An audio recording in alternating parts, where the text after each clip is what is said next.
Բարև ձեզ, Factor TV հյուրը ազգային ժողովի քաղաքացիական պայմանագիր խմբակցության պատգամավոր Մարիա Կարապետյանն է, ողջույն։ Աղմուկ է բարձրացել Հայաստանի արտգործնախարարության հայտարարությունը, որտեղ ասում էր, որ Հայաստանը Ադրբեջանի հետ բանակցել է Լեռնային Ղարաբաղի հայերի անվտանգության եւ իրավունքների ապահովման խնդիրների հասցեագրման միջազգային մեխանիզմի ստեղծման շուրջ, ինչին միտված էր երրորդ երկրներում Ադրբեջանի Լեռնային Ղարաբաղի ներկայացուցիչների հանդիպումների կազմակերպման ջանքերը, որոնք մերժվեցին Լեռնային Ղարաբաղի կողմից։ Քննադատներն ասում են, սա մեղքը Ղարաբաղի ներկայացուցիչների վրա գցելու փորձ է, մոլորեցնող եւ կիսաճշմարտություն, որովհետեւ եթե օրինակ Սոֆիայի բանակցությունը մերժել է Արցախը, ապա Բրատիսլավա մերժել է Ադրբեջանը, կա նաեւ ռուսական գործոն, որը շրջանցվում է եւ ԱԳՆ-ն չի նշում, սխալ չէ, ոչ մեղքը այսպես մի հոգու վրա բարթել Տիկին Կարապետյան։ Նախ շեշտեմ, որ արտաքին գործերի նախարարությունը հայտարարություն չի տարածել։ Հնչել է հարց Ալիևի հայտարարության վերաբերյալ հարցմանը։ Լրատվականներից մեկը, այո, Ազատությունը, ձեր գործընկերները, մեր գործընկերները հարց են ուղղել արտաքին գործերի նախարարությանը եւ այդ հարցի համատեքստում հնչել է պատասխան։ Սա կարեւոր է, որովհետեւ հակառակ պարագայում ստացվում է, որ մի օր արտաքին գործերի նախարարությունը որոշեց վերադառնալ այդ իրողություններին։ Հետևաբար այդ հարցի համատեքստում պետք է դիտարկել։ Երկրորդը, երբևէ մեղավորությունը Ադրբեջանի վրայից մենք չենք վերցրել։ Միևնույն ժամանակ մենք պետք է հասկանանք, իսկ մեր գործողությունների մասով մենք ինչ պետք է արած լինենք, որ չենք արել։ Ընդ որում մենք սա ասում ենք հակամարտության ողջ պատմության համատեքստում։ Միայն այդ դրվագում չէ։ Գիտեք, որ նախկինում էլ մեղադրանքներ հնչեցնում ենք ինքներս մեր հասցեին, թե ինչ չենք արել ճիշտ 2020 թվականից առաջ։ Մեղադրանքներ հնչեցնում ենք Հայաստանի կառավարության նախորդ բոլոր կառավարությունների հասցեին։ Ինչը ճիշտ է, պետք է ասել։ Ես դեմ չեմ նյուանսավորված ներկայացնելու, թե որ հանդիպմանը ով ինչպես մերժեց եւ այլն, բայց ընդհանուր գնահատականը դա է։ Ընդհանուր գնահատականը դա է։ Այն ժամանակ, երբ Հայաստանի կառավարությունը ասել է, որ ուրեմն մեր ակնկալիքների նշաձողը պետք է իջեցնենք, Լեռնային Ղարաբաղի իշխանությունները դրան համահունչ պետք է շարժվեն։ Սա կարևոր դրվագ է, որովհետեւ մենք չենք կարող հակամարտության լուծում պարտադրել Հայաստանի սահմաններից դուրս, իսկապես չենք կարող, ոչ ցանկանում ենք, ոչ էլ ի վիճակի ենք նման բան անելու։ Այստեղ մի հատ կարևոր հանգամանք էլ կա, որ երբ մենք այդ շղթան կառուցում ենք, թե ով ում անվտանգության համար էր պատասխանատվություն կրում, այդ շղթան ոնց որ 3 օղակ ունի՝ Լեռնային Ղարաբաղ, Հայաստանի Հանրապետություն, Ռուսաստանի Դաշնություն։ Հայաստանի Հանրապետությունը Ռուսաստանի Դաշնության բոլոր ասածները ուշով լսել է եւ հետեւել է դրանց կատարմանը, մինչեւ այն կետը, երբ հասկացել է, որ այդ ուշով լսելու եւ դրանք կատարելու դիմաց առաջարկվող աջակցությունը կամ ակնկալվող եւ պայմանագրերում ամրագրված չի գալիս։ Տեսեք, բայց նույն սկզբունքով մենք պետք է նայենք Հայաստանի Հանրապետության ու Լեռնային Ղարաբաղի հարաբերություններին։ Հնարավոր չէ։ Չէ, անդրադառնում եմ, հենց անդրադառնում եմ, չավարտեմ միտքս։ Լեռնային Ղարաբաղի իշխանությունները կամ մարդիկ շատ հաճախ ասում են Հայաստանի Հանրապետությունն էր անվտանգության երաշխավորը։ Սա ասելու ժամանակ պետք է հաշվի առնել, որ ուրեմն պետք է ուշով լսել եւ կատարել Հայաստանի կառավարության ասածները։ Եթե չեք անում, այդ դեպքում առաջանում են խնդիրներ։ Եվ մենք այս ամբողջ համատեքստը պետք է իհարկե մատնանշենք ու ներկայացնենք, եւ սա մեղավորությունը Ադրբեջանից չի հեռացնում, չի վերցնում ավերից։ Հայաստանի իշխանությունների ասածը չանելու, այլ հակառակը Սոֆիայի բանակցության մասին Ռուսաստանին տեղեկացնելու, որից հետո մենք հիշում ենք նաև որ դետալների մեջ չեմ մտնելու, պարոն Անանյան։ Կարևորը դետալներն են, բայց էլի հունիսի 15-ին հիշում ենք, որ ՌԻԱ Նովոստիում մի հոդված էր հրապարակվել, թե ԱՄՆ-ն սպառնալիքներով Լեռնային Ղարաբաղին տանում է բանակցությունների, Զախարովան մեղադրել էր Միացյալ Նահանգներին, այսինքն դրանից հետո Ռուսաստանը հայտարարել էր, որ մենք աջակցում ենք Եվլախում Ադրբեջանի եւ Լեռնային Ղարաբաղի միջև բանակցություններ, այսինքն դուք մեղադրում եք Արցախի ներկայացուցիչներին, որ նրանք ձեզ չեն լսել, այլ լսել են Ռուսաստանին։ Ճիշտ եմ հասկանում։ Գուցե լսել են իրենք իրենց, այդպես են ճիշտ համարել։ Գուցե լսել են իրենք։ Ես այդ դետալների մեջ չեմ մտնի, ես գիտեմ հաստատապես բոլորս գիտենք հրապարակային այնինչ արվել է Լեռնային Ղարաբաղի խորհրդարանը, ինչ հայտարարություններ է ընդունել, ինչպես է խոսել եւ այսօր էլ դա շարունակվում է։ Տեսեք, այսօրվա ընթացիկ լրահոսին ծանոթանալով կարելի է տեսնել, որ այդ նույն վարքը դրսևորում են, ուրեմն այժմ փորձում են դրսևորել Հայաստանի Հանրապետությունում օգտագործել այդ իրավունքների համար, ինքնորոշման իրավունքի համար իրենց այդ վեհ պայքարը, այնտեղ Լեռնային Ղարաբաղի նկատմամբ են ռիսկեր գեներացնում, հիմա փորձում են նույնը կատարել Հայաստանի Հանրապետության նկատմամբ։ Դուք այնքան բան ասեցիք, ես չեմ կողմնորոշվում, որտեղից շարունակեք։ Ես կողմնորոշվում եմ։ Ես վերադառնամ։ Այստեղ խնդիրը միայն այն չէ, որ արտաքին դերակատարների են լսել։ Այստեղ խնդիրը նաև այն է, որ իրենք իրենց այդպես են ճիշտ համարում։ Այս կոնտեքստում է կարևոր, որ ոչ միայն սլակներ ուղղեն այս կողմ եւ այն կողմ արտաքին դերակատարներին, այլ մենք ում լսեն, Ռուսաստանին չլսեն, ռուս խաղապաններն են այնտեղ, Հայաստանի իշխանությունը հայտարարել էր, որ մենք անվտանգության երաշխավոր չենք, առանց Ռուսաստանի գնային Միացյալ Նահանգների ֆորմատում բանակցելու տեսակ ռուսները չեն ասի մենք ձեր անվտանգությունը ապահովենք, դուք մեզնից թաքուն սեպարատ գնաք Սոֆիա, այս կոմպոնենտներին դուք չեք ուզում անդրադառնալ։ Թող բոլորին էլ լսեին եւ կայացնեին ճիշտ որոշում։ Հնարավորությունների սահմանում, ոչ թե ինչ են անում, բան, շանտաժ Հայաստանի կառավարությանը, չէ, մենք էսպես ենք ուզում, դուք պետք է ենթարկվեք մեր կամքին։ Դուք պետք է ենթարկվեք մեր կամքին։ Այսպես ենք հարցը տեսնում։ Շանտաժը ով էր, Արայք Հաչյանն է։ Վերջին հաշվով դա էր հնչում Լեռնային Ղարաբաղից, որ Հայաստանը այսքան տարի իր ինքնիշխանությունը զիջել է հանուն ստատուս քվոյի սպասարկման, թող շարունակի զիջել, ու այն վերջի կտորը, որ մնացել է ինքնիշխանությունից, այսինքն բուն պետականությունը, թող ուրեմն հանձնի Ռուսաստանի Դաշնությանը։ Այո, դա ուղիղ են ասել Թաթարստանի օրինակով։ Բա, ուղիղ են ասել դա մեզ։ Այսինքն բոլորիս էլի այդ առաջարկը եղել։ Վարդանյանն է ասել, որ զիջեք։ Եվ դա շատ դաժան դժվար իրավիճակ էր, երբ ուրեմն Չէ, բայց ես ճիշտ հասկացա, որ Վարդանյանը ասել է Հայաստանի ինքնիշխանությունը զոհենք հանուն Դա հրապարակային է ասել, պարոն Անանյան, բոլորը այդ հայտարարությունից եք ենթադրում։ Լավ, ինձ թվաց ուղիղ էսպես կոնտեքստը վերլուծել իմացող ցանկացած անց կհասկանա այդ ասելիքի։ Ինձ թվացել է պարոն Վարդանյանը այնտեղից զանգել է, ասել է զիջեք ինքնիշխան։ Այդպես չէ, զուտ ենթադրում եք։ Այդ բոլոր նաև սպառնալիքներ հնչել են, չէ, ես ասում եմ, այս դետալների մեջ եւ մանավանդ նրանք, որոնց մասին ես տեղեկություն չունեմ, չեմ կարող մտնել։ Ես ասում եմ հրապարակային պատկեր նայենք, ինչ է տեղի ունեցել եւ ոնց եւ հասկանանք, որ այո, էթնիկ զտման մեղավորությունը Ադրբեջանինն է։ Այդ դրա շուրջ վեճ չկա։ Բոլոր դերակատարները իրենց պատասխանատվությունը ունեն։ Մենք ունենք մեր պատասխանատվությունը մինչև 2020 թվականի պատերազմը, 18 թվականից 20 չենք հոգնում սրա մասին խոսելուց, բայց մյուս բոլոր դերակատարները եւս պետք է իրենց բաժին պատասխանատվությունը ստանձնեն իրենց արածների եւ չարածների համար։ Լեռնային Ղարաբաղը հրաժարվեց բանակցություններից։ Նշանակում է Ադրբեջանը ճիշտ է արել, որ հարձակվել է։ Խեղճ Ադրբեջանը ինչ աներ, եթե Լեռնային Ղարաբաղը հրաժարվում էր բանակցություններից, մնում էր զենքով հարցը լուծել։ Ձեր ասածից դա է ելնում։ Լեռնային Ղարաբաղն է սադրել այդ հարձակումը։ Ուրեմն հիմա էլ Հայաստանի Հանրապետությունը արդեն վերջին 4 տարում, 5 տարում բարդ բանակցությունների մեջ է։ Կամք է դրսևորում քաղաքական այդ բարդ բանակցությունների մեջ լինել, հետևողական լինել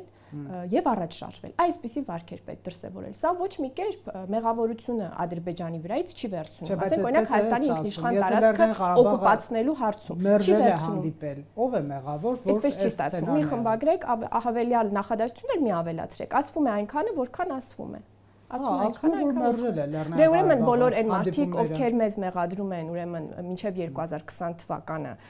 այս կամ այն կերպ պատերազմը չկանխելու մեջ, ուրեմն պատասխանատվությունը Ադրբեջանի վրայից վերցնում են։ Ընդ որում, այս ինչ ես ասեցի, շատ ավելի շատ հիմնավորումներ ունի, որովհետև մարդիկ կան, ովքեր ասում են, այս ինչ նախադասության պատճառով, բան, Ադրբեջանը որոշ ուրիշ աբսուրդ է, իհարկե, մի բառով,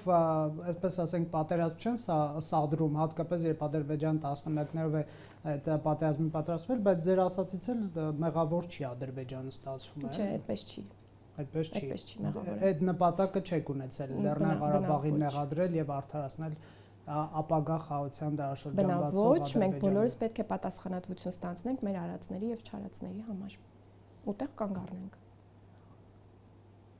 Հիմա տեսեք, Արցախի ներկայացուցիչները, այսինքն մարդիկ, ովքեր ապրել են այնտեղ, պաշտոններն զբաղեցրել եւ այլն, Հայաստանի մայրաքաղաք Երևանի կենտրոնական հրապարակում, Ազատության հրապարակում անցկացրին հանրահավաք, սոցիալական խնդիրներ մի կողմ դնենք, 3 ֆակտոր TV-ում այստեղ բանավեճեր այդ թեմայով եւ այդ թեման շատ խորությամբ քննարկվել է, ցանկացողներ կարող են դիտել, այդ թվում կառավարության ներկայացուցիչներ կային։ Կա նաեւ քաղաքական պահանջ, օրինակ Հայաստանի իշխանությանը ներկայացում է պահանջ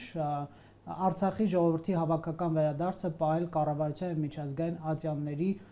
օրակարգում մինչդեռ ԱԳՆ-ն փաստորեն մինչև 24 թվականի հունվարն է օրակարգում պահել, դրանից հետո դուրս է բերել, քանի որ ինչպես ԱԳՆ-ն էր նշում, դուրս է բերվել, քանի որ այսպես լուծարման հրամանագիրն է ստորագրվել, չէ՞, այդպես է ստացվում։ Ինչու չշարունակել այս հարցը արծարծել, հետ չեղած, եթե նույնիսկ անիրատեսական է համարվում վերադարձը, այդտեղ լիքը խնդիրներ կան, բանակում պետք է ծառայեն, ադրբեջաներն պետք է սովորեն, թե այդպիսի լիքը մանրուքներ կան, սեփական ղեկավարություն պետք է ունենան, թե այս դետալների մեջ չմտնենք, հետ չեղած, այսպես ադրբեջանի պահանջները կանխելու նպատակով ադրբեջանցիներ վերադարձի հարցով։ Ինչու է հարցը պես հանձնել այս զենքը եւ պատասխանել, թե ինչու ադրբեջանցիները պետք է չվերադառնան։ Ես այս ձեր վերջի փաստարկից կսկսեմ, ուրեմն դրա մի հատ էլ ուրիշ ձևակերպում կա, ինչ որ մեկը ասեց, որ որպես խաղաքարտ գոնե պետք է Հայաստանի։ Ես այդ բառը չօգտագործեցի։ Ճիշտ չէ, դա ոչ էթիկական չէ, դա բարոյական չէ, այսինքն եթե մենք իրատեսական հնարավորություն չենք տեսնում, մարդկանց ոնց որ սնուցենք այդ միտքը այնուամենայնիվ, որ դա Ադրբեջանի առաջ այդ հարցը առաջ քաշել։ Դա ճիշտ չէ, թեկուզ ուրեմն նայեք, վերադարձի հարց չէ։ Այստեղ ոնց որ նաև խաղաղության հասնելու ռազմավարություն գոյություն ունի, հա, մոտեցում։ Մի մոտեցումը օրինակ այդ փիլիսոփայության ներքո է, որ դե Ադրբեջանը այս հարցն է բարձրացնում, եկեք դրան որպես հակակշիռ մենք էլ այս հարցը բարձրացնենք, անկախ անդրադառնալու թե այդ հարցը բարձրացնելուց հետո այդ հարցը կարողանալու ենք սպասարկել, թե ոչ։ Դա ոնց որ գիտեք ինչ ստացվի, բառերի պոլեմիկայի դաշտում դու այսպես ասեցիր, ես էլ այս հարցը կբարձրացնեմ, բայց դրա ներքո դրա ներքո շերտեք Ադրբեջանի համանդրությունն էլ պետք է փոխվի, վարչապետն էլ է ասում, շատ լավ օրինակ վերեցիք, շատ լավ օրինակ վերեցիք, այդ սահմանադրության, այդ սահմանադրության տեքստը ուրեմն մեջբերելիս ամբողջությամբ պետք է մեջբերեք, թե ինչքան շերտ է բացում վարչապետը այդ հարցը, ասում եմ մենք էլ ենք տեսնում Ադրբեջանի սահմանադրության մեջ տարածքային պահանջներ կամ ավելի ճիշտ կլինի ասել մենք տեսնում ենք Ադրբեջանի սահմանադրության մեջ տարածքային պահանջներ, որովհետև Ադրբեջանի սահմանադրությունը հղում է կատարում իր առաջին հանրապետությանը, որը Հարավային Կովկասի 2/3-ը համարում էր Ադրբեջան, բայց մենք համարում ենք, որ նման խնդիր բարձրացնելը Փակուղ է մտցնում հարցը, բայց Ադրբեջանը չի հրաժարվում։ Այսինքն ստացվում է, որ հիմա էլ վերադարձի իրավունքի մասին այդպիսի նախադասություն կազմենք, որ մենք էլ կարող ենք բարձրացնել, բայց այն չենք բարձրացնում, որովհետև խաղաղության ոչ բարո է, երբ որ մենք արցախցիների հարցը տանենք եւ բանակցություններում օգտագործենք որպես զենք Ադրբեջանը լրացնելու։ Թողնենք այդ տարբերակը։ Թողնում ենք, բայց ինքը չի թողնում, ասածս դա է։ Հասկանում եք, ադրբեջանցիների վերադարձի հարց Սահմանադրություն փոխելու հարց, այսինքն Հայաստանը իր ունեցած զենքերը չի օգտագործում, բայց խաղաղության հասնելու ռազմավարության հարց է։ Մեկը ինչ հարց բարձրացնում է մտածել սիմետրիկ դրան ինչով կարող է հակակշռել ու խոսակցությունը պահել այդ այնց հայտարարությունների դաշտում։ Իրանք այսպես ասեցին, մենք այսպես արձագանքեցինք։ Սա իրականում կարելի է պնդել, որ Ադրբեջանի ցանկությունն է, որ այսպես լինի, որպեսզի հակամարտությունը չլուծվի, որովհետև Հարավային Կովկասում այս խնդիրը ունենալը ձև է նաև միջազգային հանրությանը զբաղված պահելով այս արտաքին հարցերով եւ չանադառնալով երկրների ներքին հարցերին։ Այսինքն որպեսզի հակամարտությունը լուծվի, պետք է Ադրբեջանի բոլոր պահանջները կատարել։ Ես այդպես է հասկացա։ Հիմա թռակ, այս մի նախորդ բանի դրվագի նման մի դատողությունից թռակ եզրակացություն արեցիք եւ վայրէջք կատարեցիք սխալ տեղ։ Էդ էլ պետք չի բանանել, սրա մասին մենք բազում անգամ խոսել ենք, որտեղ եթե այդպես լիներ, Հայաստանի հարավը այլևս կլիներ ռուսական եւ ադրբեջանական վերահսկողության ներքո, եթե մոտեցումը լիներ, որ ուրեմն պետք է ամեն ինչ զիջել։ Պետք է նայես, թե ցանկացած հարց բարձրացնելիս որքանով է լեգիտիմ այդ հարցի բարձրացման մեջ, աջակցություն կունենաս այդ հարցում, թե ոչ, եւ որքան ռեսուրսներ ունես այդ հարցը սպասարկելու համար։ Բայց ես մի քանի բաներ ունեմ ասելու այս հարցի առնչությամբ։ Ես դիտեցի ձեր երեկվա քննարկումը, շատ լավ քննարկում էր, բոլորին խրախուսում եմ, որպեսզի նայեն այդ քննարկումը, շատ հարցերի պատասխան կգտնեն։ Եվ ես շնորհակալ եմ թե արցախցիներն, թե կառավարության ներկայացուցիչներն, որ մեր հրավերին արձագանքեցին, որովհետև բովանդական խոսակցություն այդ կոնկրետ օրինակ սոցիալական հարցերի շուրջ շատ քիչ է եղել, շատ մոնոլոգներ են եղել, մարդիկ առանձին նստել, խոսել են, իրենց փաստարկներն են բերել եւ այդ հաղորդումը լավ օրինակ էր երկխոսելու, բանավիճելու կարևոր թեմաների։ Համաձայն եմ, նաեւ հայաստանցի մյուս փորձագետ ասեմ, գիտնական ասեմ Տիկին Խառատյանը եւ Տիկին Ալեքսանյանը կարծում եմ շատ լավ խոսակցություններ արժե որ բոլորը դա դիտեն։ Բայց մի քանի բան ունեմ ասելու նաև Տիկին Նելի Դավթյանը, Տիկին Աննա Ժամակոչյանը զբաղեցնելով այն պաշտոնները, որ զբաղեցնում են, գուցե այն քաղաքական, ինչ ասեմ, սուր գնահատականը, որը ես կարող եմ տալ որոշ հարցերի, պետք է չէ, որ ուրեմն նրանք տան, բայց ես ուզում եմ այս հարցերին անդրադառնալ եւ միևնույն ժամանակ հիացած եմ, թե որքան մասնագիտորեն ու ճշգրիտ են իրենք պատասխանել արված հարցադրումներին։ Կնեք, դուք կհամաձայնվեք բանավեճի քաղաքական հարցի շուրջ Արցախի տարբեր ներկայացուցիչները, թեկուզ երկու բանավեճ, երկու հոգանոց։ Շատ լավ, մենք կփորձենք կազմակերպել։ Բայց հիմա թույլ տվեք ուրեմն անդրադառնալ այդ հարցերին։ Նախ ես նայել եմ նաև հանրահավաքը եւ ինձ մոտ այսպիսի մի խառը զգացողություն է առաջացել, որ էլի մենք ուրեմն ինչ որ սոցիալական խնդիր ենք ուզում բարձրացնել, շատ մարդիկ, եւ կաշկանդվում են այդ սոցիալական խնդիրը բարձրացնելուց եւ փորձում են անպայման դրան մի հատ վեհ մի բանով փաթեթավորեն, որպեսզի չկաշկանդվեն։ Ես կարծում եմ, որ այսպես ճիշտ չէ։ Եթե կա սոցիալական խնդիր, ապա արժե այդ սոցիալական խնդիրը բարձրացնել այնպես ինչպես կա եւ չփորձել ուրեմն այսինքն չփորձելը ճիշտ չի լինի, չկաշկանդվել եւ դրա հետևանքով հավելյալ փաթեթավորումներ չբերել։ Այստեղ ի նկատի ունեմ, եթե ուրեմն Հայաստանում նոր կյանք սկսելու պայմանները բարելավելու շուրջ ենք խոսում, դրա մասին խոսենք եւ ուրեմն ինքնորոշման իրավունքի օրակարգը բերել դրան կպցնելով չխափանենք նաեւ այս առաջին խոսակցությունը։ Սա կարեւոր է ուրեմն երկուս իրարից զատելը ու չկաշկանդվել, իսկապես սոցիալական հարց ենք բարձրացնում, սոցիալական հարց բարձրացնենք։ Սա մեկ։ Երկրորդը ես նաև լսեցի, ուրեմն շատ կարևոր էր այն քաղաքացիություն ընդունել չընդունելու պահը, որ այստեղ իրարամերժ բաներ են հնչում։ Մի կողմից պահանջ է հնչում, որ մարդիկ ավտոմատ համարվեին Հայաստանի Հանրապետության քաղաքացի։ Մյուս կողմից պահանջ է հնչում, որ այժմ քաղաքացիություն չառաջարկվի որպես նախապայման։ Սրանք իսկապես իրարամերժ են եւ այս հարցում մենք պետք է կողմնորոշվենք, իհարկե պետության առաջարկը քաղաքացիությունն է եւ նոր կյանք սկսելիս երկուստեք պարտավորություն ստանձնելը, բայց այստեղ ինչն է կարևոր, որ մեր ընդդիմախոսները ասում են մարդիկ հոգեբանորեն դեռ պատրաստ չեն։ Դե ես էլ կարծում եմ, որպես падգամավոր, որպես պետության ներկայացուցիչ, որ մեր ընդդիմախոսները իրենց հեղինակությունը պետք է օգտագործեն, ուրեմն Լեռնային Ղարաբաղի նախկին падգամավոր է խոսացողը պարոն Խանոմյանը եւ Լեռնային Ғարաբաղի մարդու իրավունքների նախկին պաշտպանն է խոսացողը պարոն Ստեփանյանը։ Իրենք պետք է իրենց հեղինակությունը օգտագործեն մարդկանց խրախուսելու, որ այդտեղ ոչ մի վտանգավոր կամ պարսավելի բան չկա, որ իրենք վերցնեն Հայաստանի Հանրապետության քաղաքացիությունը եւ օգտվեն ուրեմն բնակապահովման կամ փոխանակ սա անեն, չէ, բայց հետաքրքիր պահը չէ, փոխանակ սա ասեն, նրանք ուրեմն մարդկանց հոգեբանական դժվարությունների եւ այլն օգտագործում են որպես փաստարկ, որ պետությունը ուրեմն չգնա այդ ճանապարհով, ես սա չեմ հասկանում։ Եվ երկրորդ դրվագը, ես լսեցի, որ ուրեմն հնչեց կարծիք, որ Հայաստանը պետք է Ռուսաստանի, Ֆրանսիայի, ԱՄՆ-ի առջև ֆինանսավորման առումով պայման դնի, քանի որ նրանք Դոնորների կոնֆերանս ներկայացնում։ Ինչ ասեմ, նայվ է, որովհետև այդ երկրները եւ առհասարակ միջազգային հանրությունը իրեն պարտավոր չի զգում մեր հանդեպ կամ այն ծավալների, որ ծավալների որ ակնկալիք կա, հələ նայեք, Միացյալ Նահանգները USAID-ը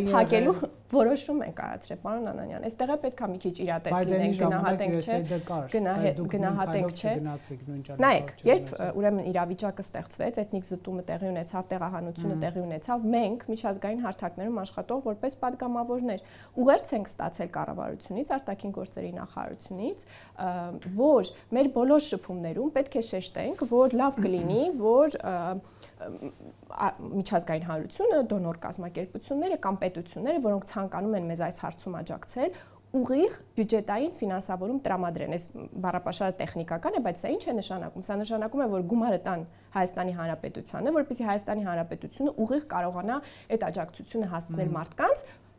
այնպես ինչպես նպատակարարհարմար է համարում։ Մյուս մոտեցումը, որը ունեցել են մյուս երկրները կամ դոնոր կազմակերպությունները, այն է եղել, որ դա տան օրինակ միջնորդ կազմակերպությանը, օրինակ հենց նույն USAID-ին կամ մեկ այլ կազմակերպության, այսպես ունենալով ոնց որ վստահություն, որ կառույցը իրենցն է, ավելի ճիշտ կօգտագործվի գումար։ Ուզում եմ ասեմ, այդ ջատագովությունը, հա, այդ լոբինգը, որ միջոցներ տրամադրվեն Հայաստանին, արվել է եւ շարունակում է արվել, բայց դա սահմանափակ ռեսուրսներ կարող է գեներացնել։ Այդ պատրանքը ունենալ, որ կա ոնց որ ջատագովության կամ լոբինգի մի հատ ավելի արդյունավետ միջոց, իսկապես միամիտ է։ Եվ նայեք ուրեմն ինչ օրինակ է բերվում։ Թուրքիայի եւ 2 միլիոն սիրիացիների օրինակը։ Թուրքիան շանտաժ է արել Եվրոպային 2 միլիոն սիրիացիներով ու մեր պարագայում, երբ ուրեմն փոխնախարարը մեջբերում է ասում է, որ մենք վրանային ավաններ չենք ստեղծել, հակադարձում հնչեց, ասեց ժողովուրդը թույլ չէր տա, որ պետությունը այնքան դաժան լիներ, որ որոշեր շանտաժ անել միջազգային հանրության ու ստեղծեր այդ վրանային ավանները, որպեսզի այ տեսեք, դա մեզ դուր կգար, դա մարդկային է։ Քանի որ մենք պայմանավորվեցինք բանավեճի, ես ձեր օպոնենտին կփնտրեմ եւ կփորձենք համաձայնեցնել առաջիկա շաբաթների ընթացքում։ Եկեք վերադառնանք քաղաքական հարցին, ինչու ամեն դեպքում ձեր կառավարությունը որոշեց Ղարաբաղյան շարժումը չշարունակել, ինչը ենթադրում է ոչ միայն այսպես օրինակ Սամվել Շահրամանյանին չընդգրկել պայմանական ասած բանակցային թիմում եւ տանել բանակցությունների Ադրբեջանի հետ, օրինակ Արցախի հայերի վերադարձի, դուք երջանկացաք այդ սցենարից վերադարձի հարցը քննարկելու, այլև դուք այդ հարցը ընդհանրապես փակված եք համարում, այ քաղաքականապես, հա, ինչու մի տեսակ չի ստացվում մարդկանց զրկել իրենց անցյալից, իրենց իրավունքներից, նրանք կարող են տարբեր միջազգային կազմակերպությունների առաջ այդ հարցը բարձրացնել, կոնֆերանսներ կազմակերպել, տակ պահել, Շվեյցարիայի խորհրդանը մի օր ինչ-որ բանաձև ընդունի կամ չգիտեմ, որևէ այլ երկրի, բայց եթե Հայաստան պետությունը այդ հարցը առաջ չի քաշում, նշանակվում է փակված է Արցախ վերադարձի հնարավորությունը։ Ես այն ինչ դուք նշեցիք, ես ընկալում եմ որպես մարդկանց խոշտանգում։ Ես եմ խոշտանգվել։ Չէ, առաջ տանել մարդկանց այստեղ տակ պահել, չգիտեմ ինչ անել, տոգորվել, տոչորվել, չէ, ընդհանրապես առաջ քաշել, մարդկանց հույզերի խոշտանգում է։ Մարդկանց խոշտանգում է նրանց հույզերի։ Դուք փրկում եք մարդկանց փակելով Արցախի հարցը։ Գնահատում ենք, թե ինչ է հնարավոր անել, Հայաստանի արտաքին քաղաքականության մասին ենք խոսում։ Հայաստանի Հանրապետության արտաքին քաղաքական օրակարգի մասին ենք խոսում։ Ինչ է հնարավոր անել, որ հարցն ենք մենք բարձրացնում, որպեսզի սենց բարոյական բավարարվածություն ստանանք, արդյոք, եւ հետո դրա պատասխանը 18 տարեկան ժամկետային զինծառայողը պետք է տա խրամատի մեջ մինչև ծնկների ցեխի մեջ խրված, որովհետև այ մենք բարոյական ենք համարում այսը եւ այնը, դա մոտեցում չէ։ Դա մոտեցում չէ։ Չէ, ամեն դեպքում լավ, դուք առնվազն մենք այդ մոտեցումը չունենք։ Քաղաքական բացատրություն չտվեցիք, էլի, բարոյական դաշտի մեջ։ Քաղաքական բացատրություն այլ առիթներով տվել եմ, կարող եմ կրկնել, եւ այդ բացատրությունը ես չեմ տվել, վարչապետն է տվել եւ արդեն տևական ժամանակ, ընդ որում նաեւ մեր ընդդիմախոսներն են համաձայն այս հարցում, որ Հայաստանի Հանրապետությունը երրորդ ստեղծվել է Լեռնային Ղարաբաղի շարժման հենքի վրա։ Եվ Լեռնային Ղարաբաղի շարժումը եւ Հայաստանի Հանրապետության անկախությունը ինչ որ կետից միաձուլվել են։ Դա է կոնցեպտը, դա է նախագիծը Հայաստանի երրորդ հանրապետության։ Հիմա այս նախագիծը, այստեղ էլ տեսեք, ոնց որ կարող ենք ասել Ադրբեջանի ապակառուցողական դիրքորոշման պատճառով եւ ագրեսիաների պատճառով է, այսինքն առաջի պատերազմը եւ երկրորդ պատերազմը եւ էթնիկ զտումը։ Սրա պատճառով է սա լավ է գոնե ընդունեցիք, հիմա ասին չէ, սա մի մեղադրանք է, որը հետո այլ մարդիկ, նաև դուք հնչեցնում եք մեր հասցեին, մինչև 2020 թվականը մեր արած սխալների առնչությամբ, ես չգիտեմ, պարզ չեմ նկարագրում իրավիճակը, ոնց է հարցի շուրջ խոսելու մեր ձևը անհրաժեշտ փոխել։ Դե ես չեմ ուզում այդ աբսուրդային թեզեր հնչեցնել, որ Հայաստանն է մեղավոր պատերազմի սկսելու մեջ։ Եկեք չմտնենք այդտեղ։ Բայց էլ եմ ասում, բայց ինչի՞ եք ինձ ասում, լավ է որ չասեցիք, որ Հայաստանն է սկսել պատերազմը։ Կա հարցի այդ կողմը, հաստարկներին բերողները։ Լավ չհասկացա ինչ եք ասում, բայց կա այդ արտաքին մեկնաբանությունները դրանք, որ Հայաստանը չընդունեց SSSS եւ պատերազմը խեղճ Ադրբեջանը սկսեց։ Հասկանում եմ ինչ եք ասում, կա այդ արտաքին ուրեմն հատվածը եւ կա ոնց որ մեր ներքին ինքնահայեցումը, չէ՞, անկախությունից ի վեր կամ դրանից էլ առաջ, անկախության շարժման։ Ինչ արդյունք է տվել ինքնահայեցման Ղարաբաղյան։ Հիմա խնդիրը նրանում է, խնդիրը այն է, որ Լեռնային Ղարաբաղի շարժման դրված նպատակը մի անիրագործելի նպատակ է եղել այն ձևակերպմամբ, որով մենք ձևակերպել ենք այն, որ Լեռնային Ղարաբաղը Ադրբեջանի կազմում չպետք է լինի։ Այդ ձևակերպմամբ ինքը անիրագործելի նպատակ է եղել։ Այսինքն ստացվել է, որ Հայաստանի Հանրապետության լուծել Լեռնային Ղարաբաղի հարցը այն ակնկալիքների շրջանակում, որը մենք ունեցել ենք, նշանակել է լուծել Հայաստանի Հանրապետությունը, լուծարել Հայաստանի Հանրապետությունը, որովհետև դրա համար պահանջվել է Հայաստանի Հանրապետությունից այնպիսի զոհողություններ, որոնք ենթադրել են Հայաստանի Հանրապետության պետականության կորուստ։ Այդպես են այդ երկու հարցը միաձուլվել իրար հետ, այս ուրեմն մեր հանրապետության ակունքներում։ Հիմա 2020 թվականի պատերազմ, եթե Ղարաբաղյան հարցը փակված եք համարում, նշանակում է արձանագրում եք, որ չկա երրորդ հանրապետությունը, այսպես կոչված երրորդ հանրապետություն։ Իհարկե մենք կանք, ժողովուրդը կա, քաղաքացիները կան, ինստիտուտները կան եւ փառք Աստծո, որ կայուն է մնացել, կանգուն է մնացել եւ սա մեծ մասամբ կամ գուցե ամբողջովին հենված է մեր քաղաքացիների անհատական եւ համաժողովրդական իմաստության վրա, որովհետեւ բոլորս այստեղ ենք եղել այդ բոլոր տարիներին, նույնիսկ իմ նման երիտասարդ մարդիկ, ովքեր ես 88 թվականին եմ ծնվել, այստեղ ենք եղել, օր առ օր ապրել ենք այդ պատմությունը, տեսել ենք ինչ է տեղի ունենում մեզ հետ, տեսել ենք, զգացել ենք, գուշակել ենք, վերլուծել ենք, երբեմն ուղիղ խոսել ենք, երբեմն անուղղակի խոսել ենք, տեղում ենք եղել եւ այդ փորձառությունից քաղած մեր իմաստության, ժողովրդի իմաստության շնորհիվ է, որ կանգուն է պետությունը։ Նախագիծը, գաղափարը, միտքը տապալվել է եւ դրանից է գալիս այդ հուսալքության մեծ զգացողությունը, որ մարդիկ ապրում են, աննպատակության, իղձի չիրագործման, հա, եւ փնտրտուք է դրանից առաջանում ցանկություն, իսկ որը պետք է լինի մեր հանրապետության նոր նպատակը կամ նոր նախագիծը, եթե ուրեմն նախորդը անիրագործելի է։ Մենք սա ձևակերպել ենք իրական Հայաստանի գաղափարախոսության մեջ։ Իսկ իրական Հայաստանի գաղափարախոսության կոնկուրենտը ով է։ Ինչն է։ Թվում է դուք մրցում եք մի բանի հետ, որը գոյություն չունի։ Չէ, գոյություն ունի եւ այն շատ խորը արմատներ ունի, շատ խորը արմատներ ունի։ Սա հասկանալու համար օրինակ պետք է դիտել arczepiskopos Աջապահյանի հարցազրույցները։ Ֆենոմենալ է, ուղղակի խորությամբ հասկանալու համար, թե ինչքան մեծ թաքնված երկրպագուի ունի հարցազրույցները։ Նույնը Գեղամ Մանուկյանի մասին կարող եմ ասել։ Եվ օրինակ հայ հեղափոխական դաշնակցության շատ ներկայացուցիչների խոսքը հարցազրույցները լսելիս կարելի է հասկանալ, թե ինչ խորությամբ խնդրի հետ մենք առնչվում եւ ինչին է արձագանք իրական Հայաստանը։ Դա ինչ որ մի առումով, ինչպես նշեցի, 88 թվականից 91 թվականից մեզ հետ կատարվածի արձագանքն է, այսինքն այս մեր նախորդ փորձից քաղված դասերն են։ Ինչ որ առումով դա հետ է գնում մինչև ողջ խորհրդային ժամանակաշրջանը, որտեղ իրական Հայաստանի շրջանակում հարցեր են արծացվում, որոնք մենք չենք կարողացել ինքներս մեզ տալ, քննարկել հրապարակային, ինչ որ առումով դրանից էլ հետ է գնում, մինչև դարերի խորքը եւ այն ժամանակաշրջանը, երբ մենք որպես ժողովուրդ կամ ազգ կամ մարդիկ ապրել ենք որպես տարբեր կայսրությունների հպատակներ, մեր առավել քաղաքական մասնիկները, մարդիկ տոգորված են եղել ազատագրության գործով եւ պետականություն ստեղծելու գործով եւ այդ ամբողջ այդ քաղաքական միտքը ոնց է բովվել, հայ քաղաքական միտքը, իրական Հայաստանը դրան արձագանքն է։ Իրական Հայաստանը մեր փորձն է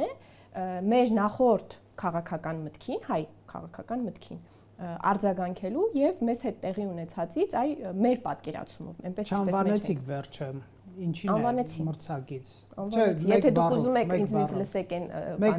ձեր ուզած պատասխանը, որպեսզի ես տամ, չեմ տալու, դուք տվեք, ես դրանք արձագանքեմ։ Պատմական Հայաստանը նկատի ունեք։ Դուք նկատի ունեք պատմական Հայաստանը։ Դե պատմական Հայաստանի ներքո ասեցի, ինչքան խորքային հարցեր են թաքնված։ Բայց կնեք, ինչի՞ չեմ ես այդ բառը օգտագործում, որովհետև դրանից անմիջապես հետո գալիս է, դուք հրաժարվում եք մեր պատմությունից, մեր ուրանում եք մեր պատմությունը, մեր անցյալը, մի ուրիշ տեղ, մեր արցախյան անցյալն եք ուրանում, որ մենք այնտեղ ոչ ապրել ենք 30 տարի։ Ոնց ուրանամ, եթե իմ հայրը Լեռնային Ղարաբաղում առաջին պատերազմի ժամանակ կռվել է, եթե իմ մայրը կապավոր է ծառայել այդ նույն պատերազմի ժամանակ Հայաստանի Հանրապետությունում։ Ոնց ուրանամ, դա ես, դա եթե մեխանիկան ինչ-որ մեկը բացատրի, ապա կարելի է երևակայել, որ հնարավոր է, որ ինչ-որ մեկը այտենց մոռանա, ուրանա, այդ նույն բանը ցեղասպանության մասին են, չէ՞, շատ հաճախ ասում, որ հնարավոր է մոռանա։ Տարօրինակ միտք ունեն, էլի այդ մարդիկ, տարօրինակ միտք ունեն, որ կարծում են, որ դա հնարավոր է անել։ Այս հետո նոր պետք է մտածես, որ ինչ-որ մի քաղաքական ուժ դա առաջարկել է։ Հայտնի ճշմարտությունը հասարակության մեջ դուք ասում եք, հələ պետք է հասկանանք ինչ է տեղի ունեցել, ինչպես է տեղի ունեցել եւ ում աչքերով ենք մենք դա ընկալել, մարդիկ ասում են, նախորդ օրը այո, չէ, այդ մարդիկ մանիպուլացնում են։ Նախորդ օրը ազգային գրադարան էի գնացել նայելու այն պատմական դասագրքերը մասնաճյուղ արխիվի տեղյակ չեմ ուրեմն տեղեկացել այդ նորությունների մասին նայելու այն դասագրքերը, որով ես եմ պատմություն սովորել, ձերքի հետ նաև վաղ 90-ականների դասագրքերը նայեցի։ Դուք պետք է բացեք շերտ ուսումնասիրեք, թե սովետական միության փլուզումից հետո առաջին տարիներին ինչպես է ուրեմն պատմությունը պատմվել, օրինակ մեր անցումը պարսկական կայսրությունից դեպի ռուսական կայսրություն Արևելյան Հայաստանի։ Հետո կամաց-կամաց դա ինչպես է խմբագրվել եւ առաջացել են նոտաներ, որոնք ճշգրտում են ռուսական կայսրության դերը այդ պատմական իրողություններում։ Ուրեմն եթե նախորդ 90-ականների մեր վաղ այդ դասագրքերի մեջ մի կերպ է նկարագրված, ասենք օրինակ, գիտեք ինչ դրվագը նկատի ունեմ, ինչ որ մի փուլում ռուսական կայսրությունը որոշում է բոլոր հայ լեզու դպրոցները փակել Հայաստանի տարածքում եւ ճնշում է ընդհանուր առմամբ ժողովրդին եւ այդ դասագրքի 90-ականների տարբերակում, քանի որ դեռևս սովետական դասագրքի դիսկուրսն է, նարատիվն է գործում, այդտեղ գրած է, որ ուրեմն կայսրությունը հանիրավի մեղադրում էր հայերին պետականություն ստեղծելու ցանկության մեջ կարծես թե ոնց որ պատճառ չկար դա, այսինքն ստացվում է, որ քանի որ դա սովետական դասագիրք է եւ պետք է հայ ժողովրդին վերագրվեր բացառապես պրոլետարիատի մղումներ, այսինքն սովետական մեկ ժողովրդի մաս դառնալու ցանկություն պետք է ունեցած լիներ հայ ժողովուրդը, դասագիրքը ասում է, որ հանիրավի է մեղադրում պետականություն ստեղծելու իղձ չունեին հայերը Արևելյան Հայաստանում եւ հորինվեց այդ պատրվակը, որպեսզի գան ու հայոց լեզվի դպրոցները փակեն, այսինքն սովետական միությունը խոսում է ռուսական կայսրության դեմ։ Նորմալ է, այդպես է պետք է լիներ։ Հետո սա խմբագրվել է եւ որոշ մեղմացումներ են այստեղ իրականացվել այդ դիսկուրսի մեջ, բայց այնուամենայնիվ մեր դասագիրքը ես չի ասի, որ ճիշտ պատմական գնահատականներ չեն տալիս։ Բոլոր հետաքրքրվողները կարող են բացել եւ կարդալ եւ տեսնել, որ խմբագրումը ինչպես է ուրեմն ուղղությունը պատմության փոխում։ Հիմա սա ես ինչի համար եմ ասում, որ վերադառնալ քննորեն կարդալ մեր պատմությունը ուրանալ չի նշանակում։ Հուսանք նոր սահմանադրության նախագծում, եթե այն մի հրաշքով կարողանաք դուք անցկացնել, Հայաստանի Հանրապետությունը չի վերանվանվի իրական Հայաստանի Հանրապետություն, այլ ներկա անվանումը կմնա գրոտեսկ եք անում, թողնեմ այդպես կատակային հումոր։ Շնորհակալ եմ զրույցի համար։ Factor TV-ում հյուրընկալել ենք Մարիա Կարապետյանին։